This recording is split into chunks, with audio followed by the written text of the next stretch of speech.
నమస్తే, welcome to Mahi media. Telangana Maharashtra సరిహద్దు ప్రాంతాల్లో పెద్ద పులుల సంచారం ప్రజలను తీవ్ర ఆందోళనకు గురిచేస్తోంది.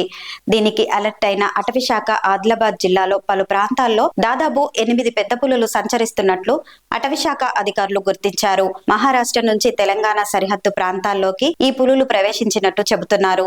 జనసంచార ప్రాంతాలకు దగ్గరగా పులులు తిరుగుతున్న కారణంగా ప్రజలను అప్రమత్తంగా ఉండాలని అటవీశాఖ అధికారులు హెచ్చరికలు జారీ చేశారు. సరిహద్దు గ్రామాల్లో దండారాలు వేయిస్తూ ప్రజలను అప్రమత్తం చేస్తున్నారు. ఒంటరిగా పొలాలకు వెళ్లకుండా, ముఖ్యంగా పశువుల కాపర్లు అడవులోకి వెళ్లకూడదని సూచిస్తున్నారు.